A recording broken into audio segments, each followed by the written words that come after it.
आइए सुनते हैं प्रेमचंद की कहानी ज्योति। विधवा हो जाने के बाद बूटी का स्वभाव बहुत कटु हो गया था। जब बहुत जी जलता तो अपने मृत पति को कोसती। आप तो सिधार गए, मेरे लिए यह जंजाल छोड़ गए। जब इतनी जल्दी जाना था तो ब्याह ना जाने किस लिए किया। घर में भूमि भांग नहीं चले थे ब्याह करने। वह चाहती तो दूसरी सगाई कर लेती।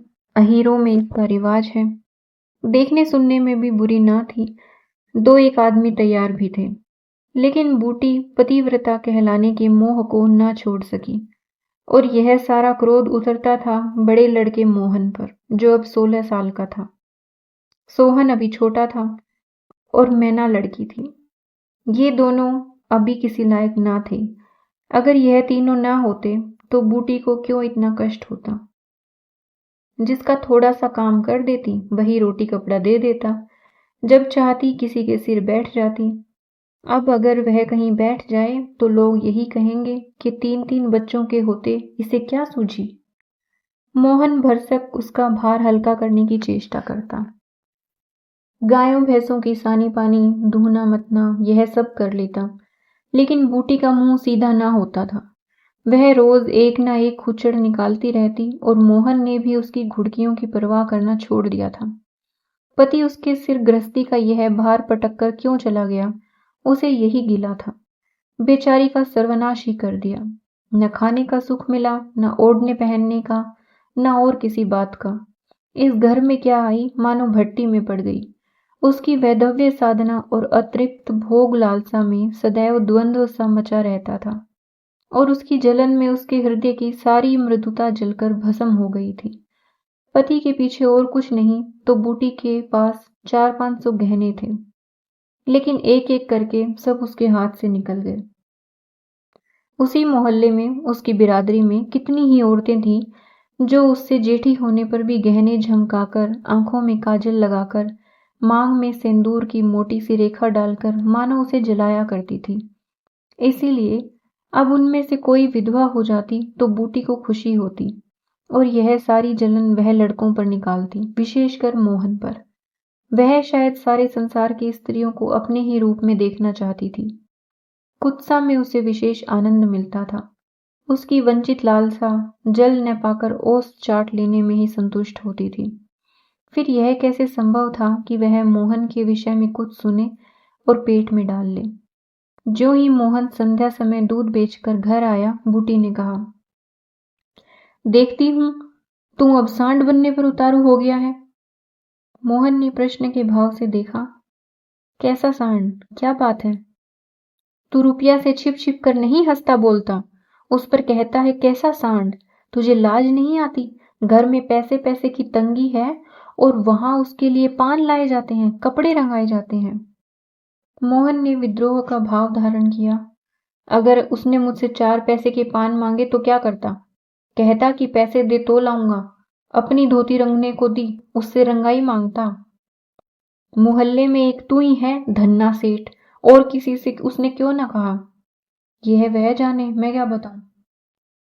तुझे अब छैला बनने की सूझती है। घर में भी कभी 1 पैसे का पान लाया? यहां पान किसके लिए लाता? क्या तेरे लिखे घर में सब मर गए? मैंने जानता था तुम पान खाना चाहती हो। संसार में 1 रुपया ही पान खाने जोग है। शोक सिंगार की भी तो उम्र होती है। बूटी जल उठी। उसे बुढ़िया कह देना उसकी सारी साधना पर पानी फेर देना था। बुढ़ापे में उन साधनों का महत्व ही क्या। जिस त्याग कल्पना के बल पर वह स्त्रियों के सामने सिर उठाकर चलती थी, उस पर इतना कुठाराघात। इन्हीं लड़कों के पीछे उसने अपनी जवानी धूल में मिला दी। उसके आदमी को मरे आज 5 साल हुए। तब उसकी चढ़ती जवानी थी। 3 बच्चे भगवान ने उसके गले मट दिए। नहीं, अभी वह कै दिन की है। चाहती तो आज भी ओठ लाल किए, पांव में महावर लगाई, अनबट बिछुए पहने मटकती फिरती। यह सब कुछ उसने इन लड़कों के कारण त्याग दिया, और आज मोहन उसे बुढ़िया कहता है। रुपया उसके सामने खड़ी कर दी जाए तो चुईया सी लगे। फिर भी वह जवान है और बूटी बुढ़िया है। बोली, हाँ और क्या, मेरे लिए तो अब फटे चिथड़े पहनने के दिन है। जब तेरा बाप मरा तो मैं रुपया से 2 ही 4 साल बड़ी थी। उस वक्त कोई घर कर लेती तो तुम लोगों का कहीं पता न लगता, गली गली भीख मांगते फिरते। लेकिन मैं कह देती हूँ, अगर तुम फिर उससे बोला तो या तो तू घर में रहेगा या मैं ही रहूंगी। मोहन ने डरते डरते कहा, मैं उसे बात दे चुका हूँ अम्मा। कैसी बात? सगाई की। अगर रुपया मेरे घर में आई तो झाड़ू मारकर निकाल दूंगी। यह सब उसकी माँ की माया है। वह कुटनी मेरे लड़के को मुझसे छीन लेती है। रांड से इतना भी नहीं देखा जाता। चाहती है कि उसे सोत बनाकर छाती पर बैठा दे। मोहन ने व्यथित कंठ में कहा, अम्मा ईश्वर के लिए चुप रहो। क्यों अपना पानी आप खो रही हो? मैंने तो समझा था 4 दिन में मैना अपने घर चली जाएगी, तुम अकेली पड़ जाओगी, इसलिए उसे लाने की बात सोच रहा था। अगर तुम्हें बुरा लगता है तो जाने दो। तू आज से यही आंगन में सोया कर और गायें भैंसें बाहर पड़ी रहेंगी। पड़ी रहने दे, कोई डाका नहीं पड़ा जाता। मुझ पर तुझे इतना संदेह है? हाँ। तो मैं यहां ना सोऊंगा। तो निकल जा मेरे घर से। हाँ, तेरी यही इच्छा है तो निकल जाऊंगा। मैना ने भोजन पकाया। मोहन ने कहा, मुझे भूख नहीं है। बूटी उसे मनाने न आई। मोहन का युवक हृदय माता के इस कठोर शासन को किसी तरह स्वीकार नहीं कर सकता। उसका घर है, ले ले। अपने लिए वह कोई दूसरा ठिकाना ढूंढ निकालेगा। रुपया ने उसके रूखे जीवन में एक स्निग्धता भर दी थी। जब वह एक अव्यक्त कामना से चंचल हो रहा था, जीवन कुछ सूना सूना लगता था, रुपया ने नव बसंत की भांति आकर उसे पल्लवित कर दिया। मोहन को जीवन में एक मीठा स्वाद मिलने लगा। कोई काम करना होता पर ध्यान रुपया की ओर लगा रहता। सोचता, उसे क्या दे दे कि वह प्रसन्न हो जाए। अब वह कौन मुंह लेकर उसके पास जाए? क्या उससे कहे कि अम्मा ने मुझे तुझसे मिलने को मना किया है? अभी कल ही तो बरगद के नीचे दोनों में कैसी कैसी बातें हुई थी। मोहन ने कहा था, रूपा तुम इतनी सुंदर हो, तुम्हारे 100 ग्राहक निकल आएंगे। मेरे घर में तुम्हारे लिए क्या रखा है? इस पर रुपया ने जो जवाब दिया था वह तो संगीत की तरह अब भी उसके प्राण में बस चुका था। मैं तो तुमको चाहती हूँ मोहन, अकेले तुमको। परगने के चौधरी हो जाओ तब भी मोहन को, मजूरी करो तब भी मोहन को। उसी रुपया से आज वह जाकर कहे, मुझे अब तुमसे कोई सरोकार नहीं है। नहीं, यह नहीं हो सकता। उसे घर की परवाह नहीं है। वह रुपनिया के साथ माँ से अलग रहेगा। इस जगह ना सही, किसी दूसरे मोहल्ले में सही। इस वक्त भी रुपया उसकी राह देख रही होगी। कैसे अच्छे बीड़े लगाती है। कहीं अम्मा सुन पावे कि वह रात को रुपया के द्वार पर गया था तो प्राण ही दे दे। दे दे प्राण। अपने भाग तो नहीं बखानती कि ऐसी देवी बहू मिली जाती है। न जाने क्यों रुपया से इतनी चिढ़ती है। वह जरा पान खा लेती है, जरा साड़ी रंग कर पहनती है, बस यही तो। चूड़ियों की झनकार सुनाई दी। रुपया आ रही है। हाँ, वही है। रुपया उसके सिरहाने आकर बोली, सो गए क्या मोहन?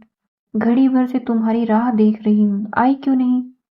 मोहन नींद का मक्कर किए पड़ा रहा। रुपया ने उसका सिर हिलाकर फिर कहा, क्या सो गए मोहन? उन कोमल उंगलियों के स्पर्श में क्या सिद्धि थी, कौन जाने।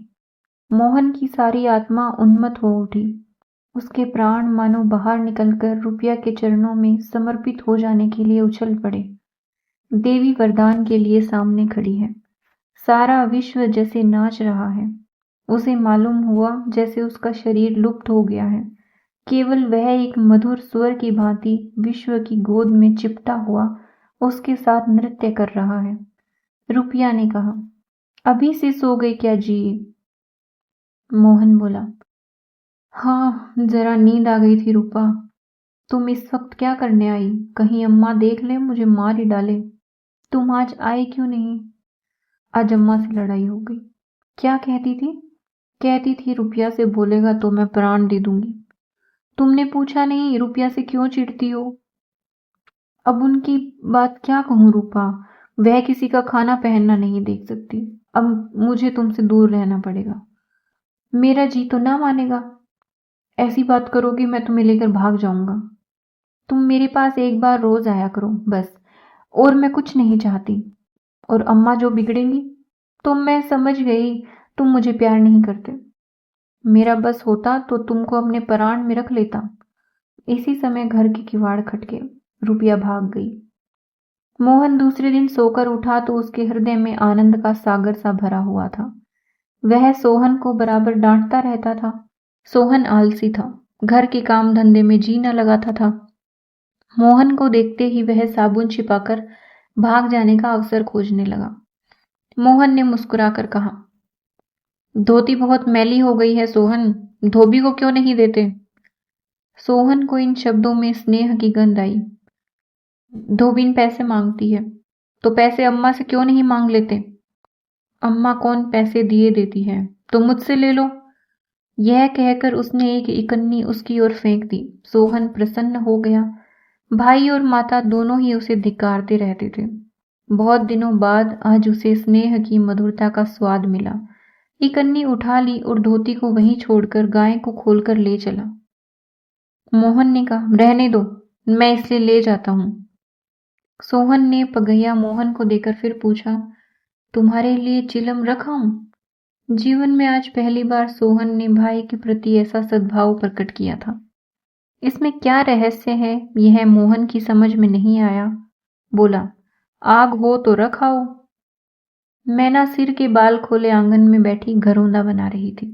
मोहन को देखते ही उसने घरौंदा बिगाड़ दिया और अंचल से बाल छिपाकर रसोई घर में बर्तन उठाने चली। मोहन ने पूछा, क्या खेल रही थी मैना? मैना डरी हुई बोली, कुछ नहीं तो। तू तो बहुत अच्छे घरौंदे बनाती है, जरा देखूं।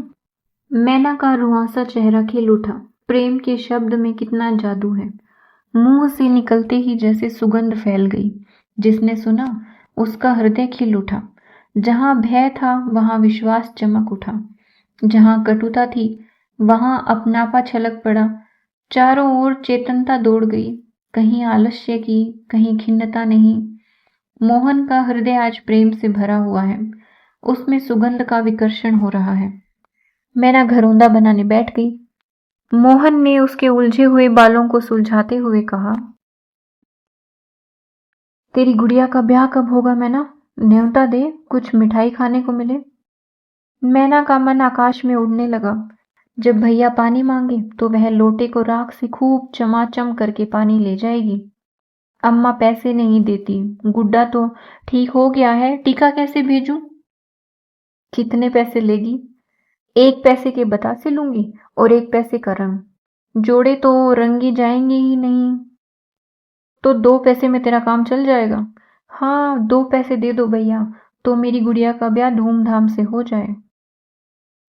मोहन ने 2 पैसे हाथ में लेकर मैना को दिखाए। मैना लपकी। मोहन ने हाथ ऊपर उठाया। मैना ने हाथ पकड़कर नीचे खींचना शुरू किया। मोहन ने उसे गोद में उठा लिया। मैना ने पैसे ले लिए और नीचे उतरकर नाचने लगी। फिर अपनी सहेलियों को विवाह का न्योता देने के लिए भागी। उसी वक्त बूटी गोबर का झावा लिए आ पहुंची। मोहन को खड़े देखकर कठोर स्वर में बोली, अभी तक मटरगश्ती ही हो रही है, भैंस कब दूही जाएगी? आज बूटी को मोहन ने विद्रोह भरा जवाब ना दिया। जैसे उसके मन में माधुर्य का कोई सोता सा खुल गया हो। माता को गोबर का बोझ लिए देखकर उसने झावा उसके सिर से उतार लिया। बूटी ने कहा, रहने दे, जाकर भैंस दू, मैं तो गोबर लिए जाती हूँ। तुम इतना भारी बोझ क्यों उठा लेती हो? मुझे क्यों नहीं बुलवा देती? माता का हृदय वात्सल्य से गदगद हो उठा। तू जा, अपना काम देख, मेरे पीछे क्यों पड़ता है? गोबर निकालने का काम मेरा है। और दूध कौन दूहेगा? वह भी मैं करूंगा। तू इतना बड़ा जोधा है कि सारे काम कर लेगा। जितना कहता हूं उतना कर लूंगा। तो मैं क्या करूंगी? तुम लड़कों से काम लो, जो तुम्हारा धर्म है। मेरी सुनता है कोई? आज मोहन दूध से बाजार पहुंचाकर लौटा तो पान, कत्था, सुपारी, एक छोटा सा पानदान और थोड़ी सी मिठाई लाया। बूटी बिगड़कर बोली, आज पैसे कहीं फालतू मिल गए थे क्या? इस तरह उड़ाएगा तो कै दिन निवाह होगा? मैंने तो 1 पैसा भी नहीं उड़ाया अम्मा। पहले मैं समझता था तुम पान नहीं खाती, तो अब पान खाऊंगी। हाँ और क्या, जिसके 2-2 जवान बेटे हों, क्या वह इतना शौक भी ना करे?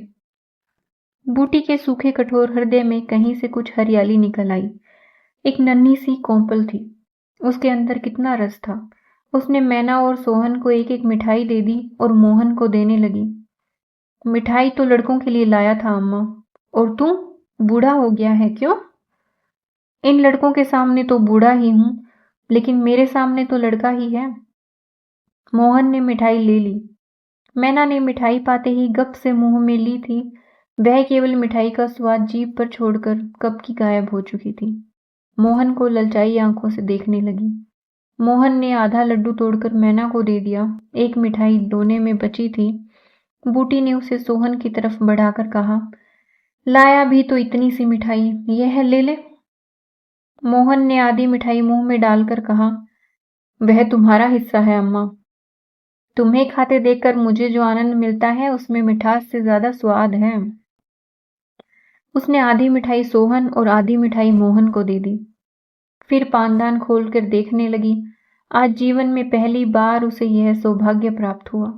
धन्य भाग की पति के राज में जिस विभूति के लिए तरसती रही, वह लड़के के राज में मिली। पानदान में कई कुल्हड़ियां थी और देखो, 2 छोटी छोटी चिमचियां भी हैं। ऊपर कड़ा लगा हुआ है, जहां चाहो लटका कर ले जाओ। ऊपर की तश्करी में पान रखे जाएंगे। जो ही मोहन बाहर चला गया, उसने पानदान को मांज धोकर उसमें चूना कत्था भरा, सुपारी काटी, पान को भिगोकर तश्करी में रखा, तब एक बीड़ा लगाकर खाया। उस बीड़े के रस ने जैसे उसके वैधव्य की कटुता को स्निग्ध कर दिया। मन की प्रसन्नता व्यवहार में उदारता बन जाती है। अब वह घर में नहीं बैठ सकती। उसका मन इतना गहरा नहीं कि इतनी बड़ी विभूति उसमें जाकर गुम हो जाए। एक पुराना आईना पड़ा हुआ था। उसने उसमें मुंह देखा। होठों पर लाली है। मुंह लाल करने के लिए उसने थोड़े ही पान खाया है।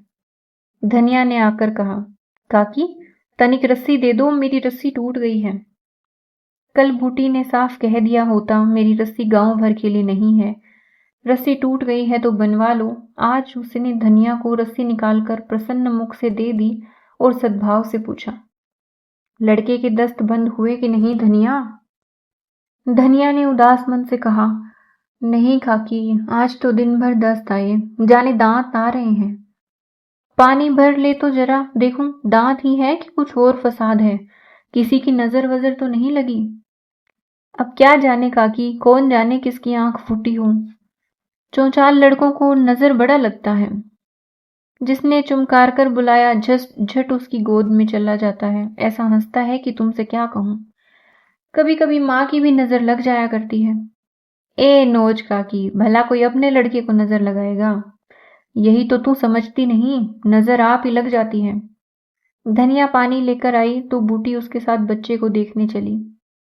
तू अकेली है? आजकल घर के काम धंधे में बड़ा अंडस पोता होगा। नहीं काकी, रुपया आ जाती है, घर का कुछ काम कर देती है, नहीं अकेले तो मेरी मरण हो जाती। बूटी को आश्चर्य हुआ। रुपया को उसने केवल तितली समझ रखा था। रुपया? हाँ काकी, बेचारी बड़ी सीधी है। झाड़ू लगा देती है, चौका बर्तन कर देती है, लड़के को संभालती है। गाड़े समय कौन किसी की बात पूछता है काकी? उसे तो अपने मिस्सी काजल से छुट्टी ना मिलती होगी।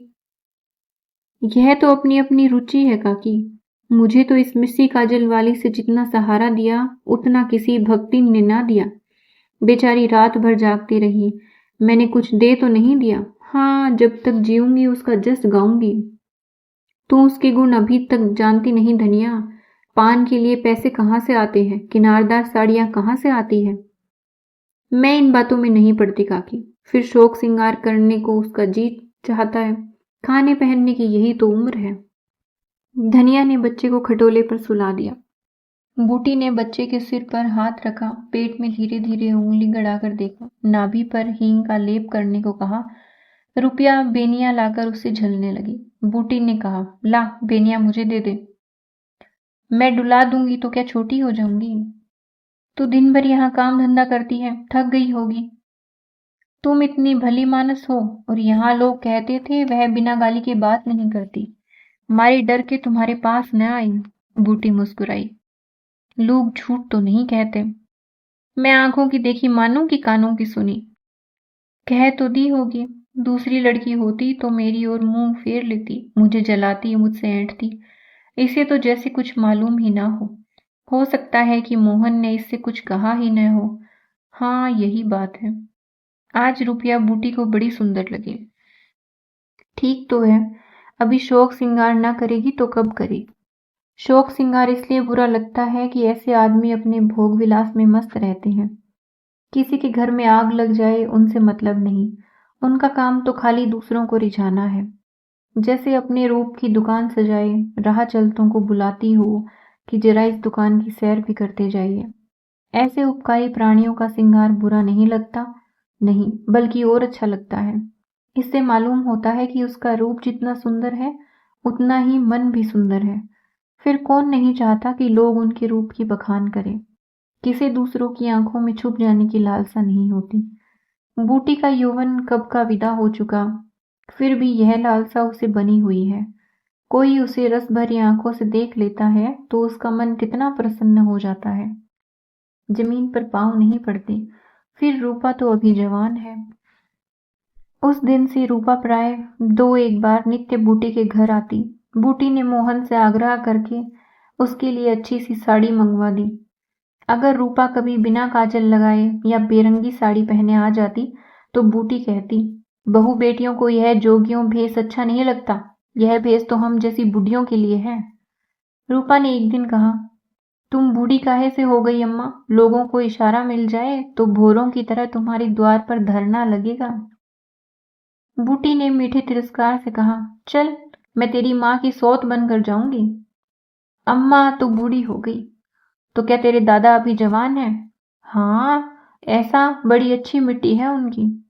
बूटी ने उसकी ओर रस भरी आंखों से देखकर पूछा, अच्छा बता, मोहन से तेरा ब्याह कर दूं? रूपा लजा गई, मुख पर गुलाब की आभा दौड़ गई। आज मोहन दूध बेचकर लौटा तो बूटी ने कहा, कुछ रुपए पैसे जुटा, मैं रूपा से तेरी बातचीत कर रही हूँ।